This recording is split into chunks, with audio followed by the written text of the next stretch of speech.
कसूर सिर्फ मेरा है। मैनेजर, आज मैं रोज़गार से फ़ारग फिर रहा हूँ। पिछले 2 माह से मेरी नौकरी ख़त्म हो चुकी है। जगह जगह अप्लाई कर रहा हूँ, लेकिन हनूज़ दिल्ली दूरस्त का समा है और नौकरी शायद कोसों दूर। कल मैं अपने दोस्त के पास गया जो कि एक प्रोजेक्ट मैनेजर है। बहुत अच्छे तरीके से मिला, लेकिन जब मैंने अपनी बात शुरू की तो उसके मुंह से वही बांस वाली काटदार आवाज़ निकली जो सिर्फ 2 माह पहले मेरा खासा हुआ करती थी। मैं भी फैक्ट्री मैनेजर ही था। मैं भी अपने बॉस की खुशनुदी के लिए हर वो काम करता था कि जिससे मेरे बॉस की दौलत बढ़े, चाहे उसके लिए मुझे गौर खौस और रिसर्च करके ऐसे तरीके ढूंढने पड़े कि जिनसे फैक्ट्री की पैदावार की लागत कम से कम होती जाए, मुलाजमीन को कम से कम पैसे देने पड़ें, चाहे इस काम के लिए मुझे कितने ही ज़ालिमाना तरीके इख्तियार करने पड़ें। मुझे याद है कि कई दफ़ा मैंने बॉस को मुलाजमीन की तनख्वाहों में कटौती के गुर सिखाए। 5 दिन देर से आने वालों की एक मुकम्मल छुट्टी शुमार करनी है। अगर कोई हफ्तावार छुट्टी के साथ मिलाकर छुट्टी कर ले तो उसकी हफ्तावार छुट्टी को सैंडविच करते हुए उसकी एक की बजाय 2 दिन की तनख्वाह काटनी है। अगर कोई मुलाजम बीमारी की वजह से छुट्टी करता है तो उसकी तनख्वाह भी काटनी है। अगर कोई मुलाजम किसी दिन वक्त से पहले किसी मजबूरी की वजह से चला जाता है तो उसकी तनख्वाह भी काटनी है। गर्ज हर तीसरे माह कोई ना कोई बहाना करके एक नया कानून नाफिज कर देना है ताकि मुलाजमीन में अदम तहफ़्फ़ुज़ बरकरार रहे। मुलाजमीन को दिए गए सेल टारगेट में हर माह गैर हकीकी इजाफा करते चले जाना है। गवर्नमेंट की मुकर्रर करदा कम अज़ कम उजरत से उसे कम उजरत देनी है। नौकरी देते वक्त उसकी मजबूरियों को तोलना है ताकि उसके साथ कम अज़ कम रेट पर बात की जा सके।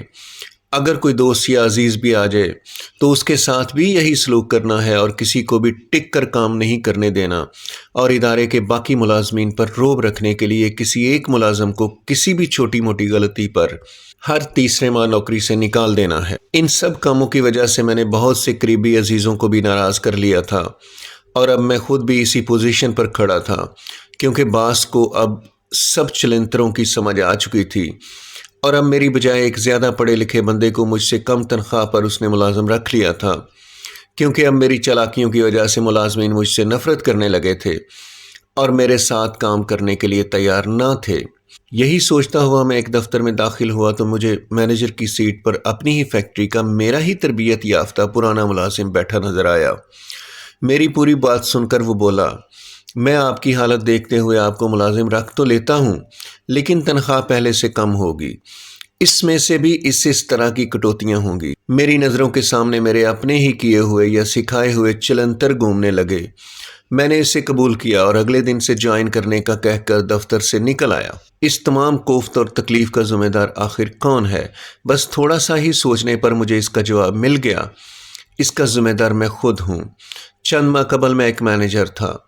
मैं इस वक्त 50 से ऊपर का हूँ।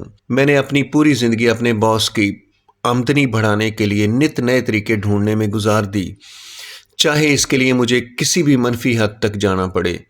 मैंने अमली तौर पर अपने मुलाजमीन को सिखाया कि किस तरह दूसरों की हक तलफ़ी की जा सकती है और किस तरह उनके हकूक़ पर डाका डाला जा सकता है और किस तरह बॉस को मुलाजमीन के लिए नाकाबिले रसाई बनाया जा सकता है, क्योंकि मेरे ख़्याल में इंसान सिर्फ बॉस था और बाकी सब लोग तो शायद कीड़े मकोड़े थे।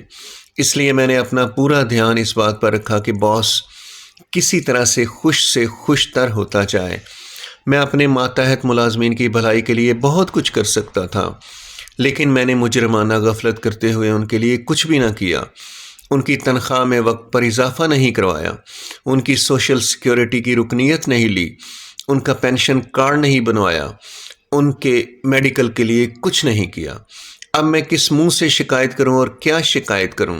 मेरा जुर्म बड़ा है, ये मेरे ही कर्मों का फल है। मेरी वजह से सुलगते रहने वालों, क्या मैं तुमसे माफ़ी मांग सकता हूं? क्या कहा? नहीं?